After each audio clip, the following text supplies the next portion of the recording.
ಸುಹಾಸ್ ಶೆಟ್ಟಿಯ ಹತ್ಯೆಯ ಪ್ರಕರಣಕ್ಕೆ ಸಂಬಂಧಪಟ್ಟಂತೆ ಮಂಗಳೂರಿನಲ್ಲಿ ಶಾಸಕ ಹರೀಶ್ ಪೂಂಜಾ ಮಾತನಾಡಿದ್ದಾರೆ. ಹಿಂದೂ ಕಾರ್ಯಕರ್ತ ಸುಹಾಸ್ ಶೆಟ್ಟಿ ಹತ್ಯೆಗೆ ಪೊಲೀಸರು ಸಾಥ್ ಕೊಟ್ರ? ಬೆಳ್ತಂಗಡಿ ಶಾಸಕ ಹರೀಶ್ ಪೂಂಜಾ ಸ್ಫೋಟಕ ಆರೋಪವನ್ನ ಮಾಡಿದ್ದಾರೆ. ಸುಹಾಸ್ ಮೇಲೆ ದಾಳಿ ಆಗುವ ಬಗ್ಗೆ ಪೊಲೀಸರಿಗೆ ಮೊದಲೇ ಗೊತ್ತಿತ್ತು ಅಂತ ಹೇಳಿದ್ದಾರೆ. ಆತ್ಮರಕ್ಷಣೆಗೂ ಗನ್ ಇಟ್ಕೊಳ್ಳೋದಕ್ಕೆ ಪೊಲೀಸರು ಅವಕಾಶ ಕೊಡಲಿಲ್ಲ. ಸುಹಾಸ್ ಬಳಿ ಯಾವುದೇ ಆಯುಧವಿರಲಿಲ್ಲ ಅಂತ ತಿಳಿದೇನೆ ಈ ಅಟ್ಯಾಕ್ ಆಗಿದೆ, ಹತ್ಯೆ ಆಗಿದೆ. ಪೊಲೀಸ್ ಇಲಾಖೆಯಲ್ಲಿ ಮುಸ್ಲಿಂ ಅಧಿಕಾರಿಗಳೇ ಹೆಚ್ಚಿದ್ದಾರೆ. ಈ ಹತ್ಯೆ ಪೊಲೀಸ್ ಇಲಾಖೆಯ ವೈಫಲ್ಯ ಅಂತ ಹೇಳಿ ಬಿಜೆಪಿಯ ಶಾಸಕ ಹರೀಶ್ ಪೂಂಜಾ ಗಂಭೀರವಾಗಿ ಆರೋಪ ಮಾಡಿದ್ದಾರೆ. ಈ ಪ್ರಕರಣದ ಇನ್ವೆಸ್ಟಿಗೇಷನ್ಗೆ ಎನ್ಐಎ ವಹಿಸಬೇಕು ಅಂತ ಕೂಡ ಆಗ್ರಹಿಸಿದ್ದಾರೆ. ಮಂಗಳೂರಿನಲ್ಲಿ ಹಿಂದೂ ಕಾರ್ಯಕರ್ತ ಸುಹಾಸ್ ಶೆಟ್ಟಿ ಹತ್ಯೆ ನಡೆದ ನಂತರ ಸಾಕಷ್ಟು ಅನುಮಾನಗಳು ಕಂಡುಬಂದಿರುವಂಥದ್ದು. ಬೆಳ್ತಂಗಡಿ ಶಾಸಕ ಹರೀಶ್ ಪೂಂಜಾ ಅವರು ನಮ್ಮ ಜೊತೆ ಇದ್ದಾರೆ. ಶಾಸಕರು ಮಾತನಾಡ್ತಾ ಪೊಲೀಸ್ ಇಲಾಖೆಯ ಮೇಲೆ ಅಂದರೆ ಒಂದು ಆರೋಪವನ್ನು ಮಾಡಿದ್ದೀರಿ, ಯಾಕಂದರೆ ಅವರಿಗೆ ಮಾಹಿತಿ ಇತ್ತು ಅನ್ನುವಂಥದ್ದು. ಏನು ನಿಮ್ಮ ಬಳಿ ಇರುವ ಮಾಹಿತಿ? ಕಳೆದ ಒಂದು ತಿಂಗಳಿನಿಂದ ನಿರಂತರವಾಗಿ ಸುಹಾಸ್ ಶೆಟ್ಟಿಯ ಹಿಂದೆ ಪೊಲೀಸ್ ಇಲಾಖೆ ಬಿದ್ದಿತ್ತು. ಅವರು ಮಾಹಿತಿಯನ್ನು ಸಹ ಕೊಟ್ಟಿದ್ದಾರೆ, ನಿಮ್ಮ ಹತ್ಯೆ ಸಂಚೆ ನಡೀತಾ ಇದೆ ಅಂತ ಹೇಳುವಂಥ ಪೊಲೀಸ್ ಇಲಾಖೆ ಮಾಹಿತಿಯನ್ನು ಕೊಟ್ಟಿದ್ದಾರೆ. ಅದರ ನಂತರ ನಿತ್ಯ ಸುಹಾಸ್ ಶೆಟ್ಟಿಯ ವಾಹನವನ್ನು ತಪಾಸಣೆ ಮಾಡಿ ಯಾವುದೇ ಆಯುಧಗಳು, ಆತ್ಮರಕ್ಷಣೆಗೆ ಬೇಕಾಗಿರ್ತಕ್ಕಂಥ ಆಯುಧಗಳು ಇಲ್ಲದ ರೀತಿಯಲ್ಲಿ ತಪಾಸಣೆ ಮಾಡ್ತಾಯಿದ್ರು. ಆದರೆ ನಿನ್ನೆ ನಡೆದಿರ್ತಕ್ಕಂಥ ಘಟನೆಯನ್ನು ಕಂಡಾಗ 6 ಜನ ಪ್ರಯಾಣಿಸ್ತಕ್ಕಂಥ ಇನೋವಾ ಕಾರಲ್ಲಿ ಯಾವುದೇ ಒಂದು ಮಾರಕಾಸ್ತ್ರಗಳು ಇಲ್ಲ ಎನ್ನುವಂಥ ಖಚಿತತೆಯನ್ನು ಪಡಿಸಿಕೊಂಡು ಇವರ ಮೇಲೆ ಹತ್ಯೆಗೆ ಮುಂದಾಗಿರ್ತಕ್ಕಂಥದ್ದು. ಹಾಗಾದರೆ ನನ್ನ ಪ್ರಶ್ನೆ ಅಷ್ಟೇ, ಆ ಮಾಹಿತಿ ಕೊಟ್ಟವರು ಯಾರು?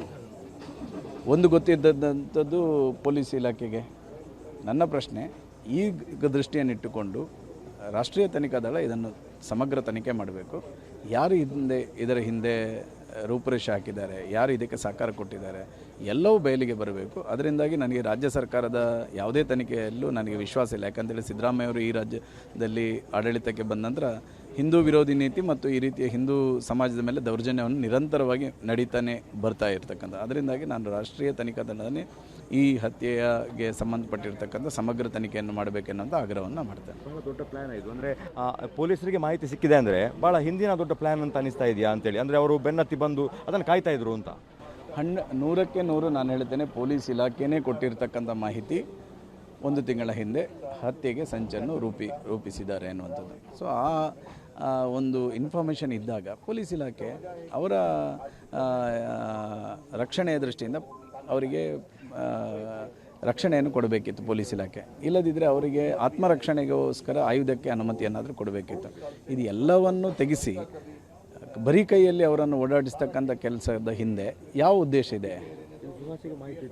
ಸುಹಾಸಿಗೂ ಮಾಹಿತಿ ಇತ್ತು. ಸುಹಾಸಿಗೂ ನೇರವಾಗಿ ಪೊಲೀಸ್ ಇಲಾಖೆಯವರು ಹೇಳಿದ್ದಾರೆ, ಈ ರೀತಿಯ ಒಂದು ಹತ್ಯೆಯ ಸಂಚು ತಟ್ಟಿದೆ ಅನ್ನುವಂಥದ್ದನ್ನು ಪೊಲೀಸ್ ಇಲಾಖೆಯೇ ತಿಳಿಸಿದ್ದಾರೆ. ಆ ಕಾರಣಕ್ಕೋಸ್ಕರ ಹೇಳ್ತಾ ಇದ್ದೇನೆ, ಒಂದು ಕಡೆಯಲ್ಲಿ ಪೊಲೀಸ್ ಇಲಾಖೆಯೇ ಮಾಹಿತಿ ಕೊಟ್ಟಿದ್ದಾರೆ, ಇನ್ನೊಂದು ಕಡೆಯಲ್ಲಿ ಖಾಲಿ ಕೈಯಲ್ಲಿ ಅವರನ್ನು ತಿರುಗುವಂತೆ ಮಾಡುವಂಥದ್ದು, ಅವರ ಆತ್ಮರಕ್ಷಣೆಗೆ ಯಾವುದೇ ರೀತಿಯಾಗಿರ್ತಕ್ಕಂಥ ಒಂದು ಆಯುಧವನ್ನು ಇಟ್ಕೊಳ್ಳದ ರೀತಿಯಲ್ಲಿ ನೋಡಿಕೊಂಡಿರ್ತಕ್ಕಂಥದ್ದು, ಇದು ನಮ್ಮನ್ನು ಪ್ರಶ್ನೆಗೀಡು ಮಾಡಿಸ್ತಕ್ಕಂಥದ್ದು. ಅದರಿಂದಾಗಿ ನಾನು ಹೇಳ್ತಕ್ಕಂಥ ರಾಷ್ಟ್ರೀಯ ತನಿಖಾ ದಳ ಇದನ್ನು ತನಿಖೆ ಮಾಡಬೇಕಂತ.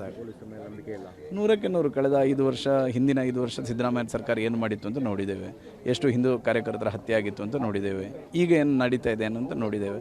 ಖಂಡಿತವಾಗಿ ಇದರ ಮೇಲೆ ನಮಗೆ ಒಂದು ಇಂಚು ನಂಬಿಕೆ ಇಲ್ಲ. ಅದರಿಂದಾಗಿ ರಾಷ್ಟ್ರೀಯ ತನಿಖಾ ದಳ ಇದರ ನೇತೃತ್ವ ವಹಿಸಬೇಕು. ಯಾಕಂತೇಳಿದರೆ ದಕ್ಷಿಣ ಕನ್ನಡ ಜಿಲ್ಲೆಯ ಪೊಲೀಸ್